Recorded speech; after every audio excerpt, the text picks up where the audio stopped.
온 세대가 이렇게 함께 모여서 예배하는 것이 얼마나 기쁜 일인지 모릅니다. 오늘은 11월 전 세대 예배를 드리는데, 이 11월은 특별히 대입을 준비하고 있는 우리 고3 학생들 또 수험생들에게 참 중요한 달입니다. 그동안 준비해왔던 시간들이 결실을 맺게 되는 달인데, 여러분 우리 수험생들과 우리 고3 학생들을 위해서 함께 기도해 주시기를 부탁드립니다. 시험을 준비하는 수험생들에게 조금이라도 힘이 될까 해서 사진 하나를 준비해 봤는데 하나 보여주시기를 바랍니다. 네, 자, 네, 우리 수험생 여러분 힘내시고 하나님께서 여러분의 일을 선하게 인도하실 줄로 믿습니다. 담대하게 시험에 임하시고 하나님께서 내 길을 인도하심을 믿고 힘있게 앞을 향해 나가시기를 바랍니다. 오늘은 요한복음 1장 말씀을 통해서 하나님 나라의 조연, 세례 요한이라는 제목으로 우리가 말씀을 함께 묵상을 하고자 합니다.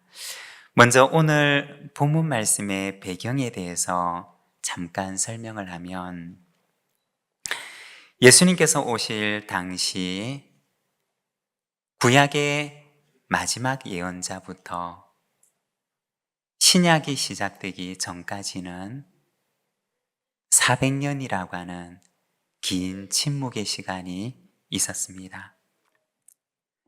어떤 예언의 말씀도 없었고 어떤 하나님의 말씀도 들리지 않는 긴 400년간의 침묵의 시간이 바로 구약의 마지막 예언과 신약이 시작되기 이 사이에 있었던 것입니다. 이 시간을 신구약 중간기라고 읽었습니다. 유대인들은 생각할 때 이러한 긴 침묵은, 이 긴 공백은 우리의 죄 때문에 하나님의 영인 성령이 우리에게서 끊어졌기 때문이다 라고 생각을 했습니다. 그렇지만 그들에게는 그들이 붙들고 있는 희망의 말씀이 있었는데, 요엘서 2장 28절과 29절의 말씀을 보면 이렇게 말씀을 합니다. 그 후에 내가 내 영을 만민에게 부어주리니 너희 자녀들이 장래일을 말할 것이며 너희 늙은이는 꿈을 꾸며 너희 젊은이는 이상을 볼 것이며 그때 내가 또 내 영을 남종과 여종에게 부어줄 것이며. 이 요엘서 말씀을 보게 되면 하나님께서 때가 되면 하나님의 성령을 한량없이 당신의 종들에게 부어주시는 때가 올 것임을 말씀하셨습니다. 그리고 말라기서 4장 5절과 6절의 말씀에서는 이렇게 말씀을 합니다. 보라, 여호와의 크고 두려운 날이 이르기 전에 내가 선지자 엘리야를 너희에게 보내리니 그가 아버지의 마음을 자녀에게로 돌이키게 하고 자녀들의 마음을 그들의 아버지에게로 돌이키게 하리라. 돌이키지 아니하면 두렵건대 내가 와서 저주로 그 땅을 칠까 하노라 하시니라. 이러한 하나님의 구원의 날이 이르기 전에 먼저 엘리야를 보내시리라고 하시는 하나님의 약속의 말씀이 있었던 것입니다. 바로 이것이 오늘 우리가 읽고 있는 이 본문 말씀의 배경입니다. 이러한 배경 속에서 세례 요한이라고 하는 인물이 등장하게 됩니다. 오늘은 하나님 나라의 조연이 되었던 이 세례 요한은 어떤 사람이었는가, 우리가 말씀을 함께 묵상을 하고자 합니다. 먼저 첫 번째, 그는 사람의 기대를 따라 살지 않은 사람이었습니다. 19절에서 22절의 말씀을 우리가 함께 봉독하겠습니다. 유대인들이 예루살렘에서 제사장들과 레위인들을 요한에게 보내어 내가 누구냐 물을 때 요한의 증언이 이러하니라. 요한이 드러내어 말하고 숨기지 아니하니 드러내어 하는 말이 나는 그리스도가 아니라 한데 또 묻되 그러면 누구냐? 내가 엘리야냐? 이르되 나는 아니라. 또 묻되 내가 그 선지자냐? 대답하되 아니라. 또 말하되 누구냐? 우리를 보낸 이들에게 대답하게 하라. 너는 내게 대하여 무엇이라 하느냐? 아멘. 여기에 보면 요한의 정체성을 묻는 사람들이 나옵니다. 그들이 묻기를 내가 그리스도냐? 내가 엘리야냐? 내가 그 선지자냐? 대답하라. 그 말을 합니다. 요한을 향한 사람들의 기대를 보여주는 말입니다. 마가복음 1장 6절에 보면 요한의 모습을 보여주는데 이렇게 말씀을 합니다. 요한은 낙타털 옷을 입고 허리에 가죽띠를 띠고 메뚜기와 석청을 먹더라. 여러분, 말씀을 그대로 한번 띄워주시기를 바랍니다. 여러분, 이 모습을 한번 상상해 보시기를 바랍니다. 낙타털로 만든 옷을 입고 있고 허리에는 가죽띠를 띠고 있고 그리고 광야에서 메뚜기와 석청을 먹으며 지내는 이 요한의 모습을 여러분 한번 상상해 보시길 바랍니다. 어떤가요? 당시 사람들이 생각할 때 이 요한이 엘리야처럼 보였을까요? 낙타털로 만든 옷을 입고 광야에서 메뚜기와 석청을 먹고 지내는 그 요한의 모습은 어쩌면 사람들의 눈에는 엘리야의 모습과 유사하게 보였을는지도 모릅니다. 요한은 이들에게 어떻게 대답을 하느냐? 아니라고 말을 합니다. 나는 그리스도도 아니고 나는 엘리야도 아니고 나는 그 선지자도 아닙니다. 라고 합니다. 나는 선지자의 이사야의 글과 같이 광야에서 외치는 소리입니다. 라고 말을 합니다. 요한은 어떤 사람이었느냐? 그는 사람의 기대를 따라 사는 사람이 아니었습니다. 하나님의 기대를 따라서 하나님께서 부르신 부르심의 소명을 따라 살아가는 사람이었던 것입니다. 용서하고 들어주십시오. 저의 이야기를 잠깐 하면 저는 어린 시절에 목회자의 꿈을 갖게 되었습니다. 그런데 어린 저의 마음속에는 그 누구에게도 말할 수 없는 한 가지 마음의 짐이 있었습니다. 그것은 바로 부모님의 기대였습니다. 한 번도 저에게 말씀하신 적은 없었지만 그러나 어린 저의 마음속에 혼자 저의 생각 속에는 부모님은 제가 큰 교회에서 큰 목회를 하기를 원하실 것이다 라고 하는 그러한 마음에 부담이 있었습니다. 저는 그냥 하나님께서 보내시는 곳에서 그렇게 조용히 목회를 하며 소명을 따라 살고 싶은데 그런데 부모님께서는 저에게 이렇게 기대하실 것 같은 그런 생각이 어린 저의 마음속에는 언제나 한편의 짐이었습니다. 그런데 어느 날 부모님 두 분과 저 이렇게 세 명이서 가정 예배를 드리게 되었는데 그때 어머니가 기도를 하시게 되었습니다. 그런데 기도 가운데 하시는 말씀이 제 마음속에 그동안 무거운 짐처럼 지고 있던 그 짐을 내려놓는 그런 해방감을 느끼게 된 적이 있었습니다.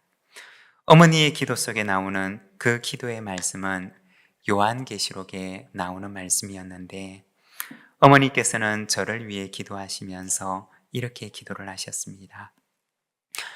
어린 양이 어디로 인도하든지 따라가게 하옵소서 라는 기도였습니다.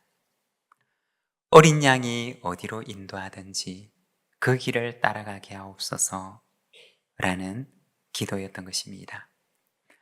짧은 순간에 지나가는 기도였지만 그러나 그때 그 말씀이 저의 마음속에 마치 단단한 못처럼 와서 박혔습니다. 그렇구나. 어머니는 내가 성공하는 목회자, 큰 교회 목회자, 큰 목회를 하는 사람이 되기를 원하시는 것이 아니라 내가 어린 양 대신 예수님을 따라가는 사람이 되기를 원하시는구나 라고 생각을 하게 되었습니다. 그리고 어린 저의 마음속에 그러면 나는 이제 예수님만 따라가면 되겠구나 라는 생각을 했던 적이 있습니다. 무거운 마음의 짐을 어머니의 그 한마디 기도 속에 내려놓게 되었던 그러한 기억이 있습니다. 여러분, 우리에게는 우리를 향한 기대들이 있을 수 있습니다. 우리를 향한 세상의 기대가 있을 수도 있고 또 어쩌면 나를 가장 사랑하는 분의 기대가 우리에게 있을 수도 있습니다. 요한의 삶은 사람의 기대를 따라갔던 삶이 아니라 하나님의 기대를 따라갔던 삶이었습니다. 우리가 소명의 사람이 되어서 살아간다고 하는 것은 하나님의 기대를 따라 살아가는 사람이 되는 것을 말하는 것입니다.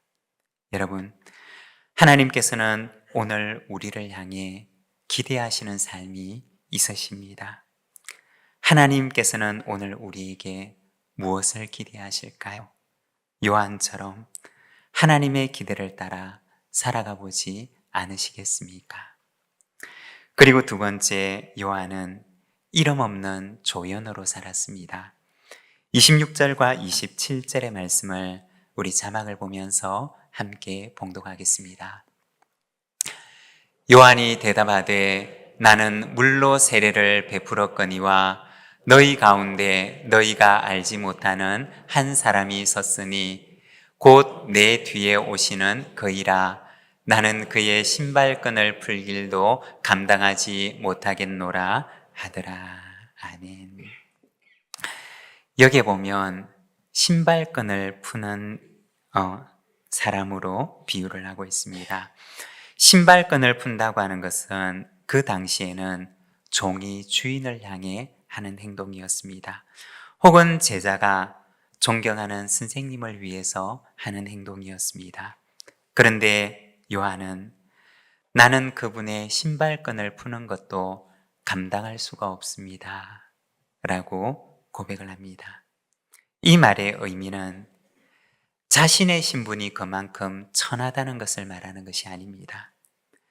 자신이 증언하게 될 그분이 얼마나 존귀한 존재인지를 말하는 것입니다. 요한의 삶은 오직 뒤에 오실 예수 그리스도를 증언하고 그분을 높이는 삶이었습니다.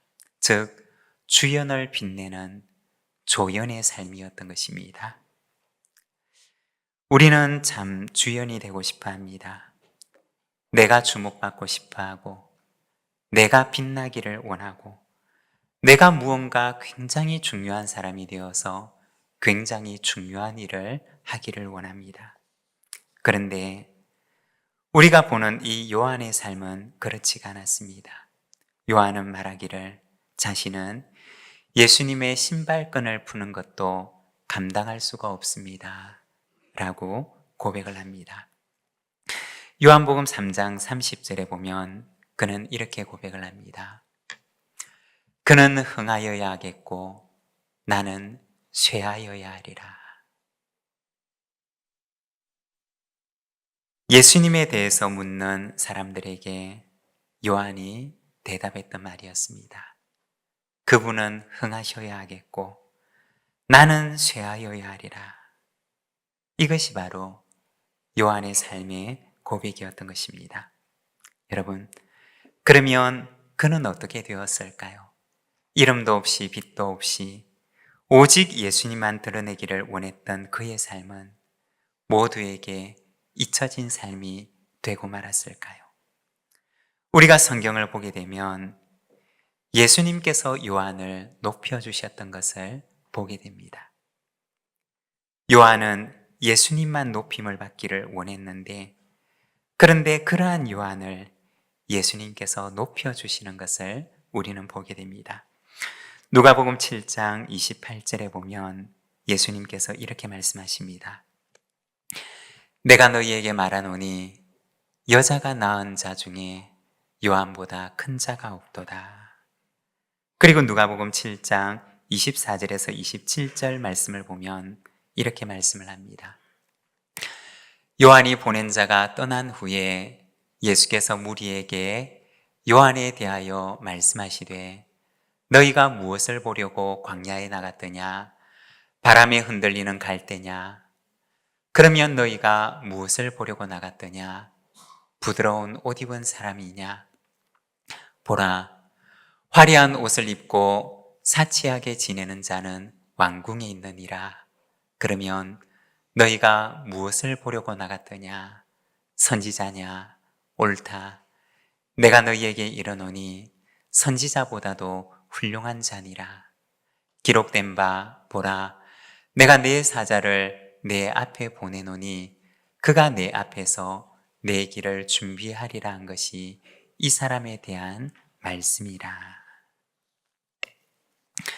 예수님께서 요한을 가리켜 하신 말씀입니다.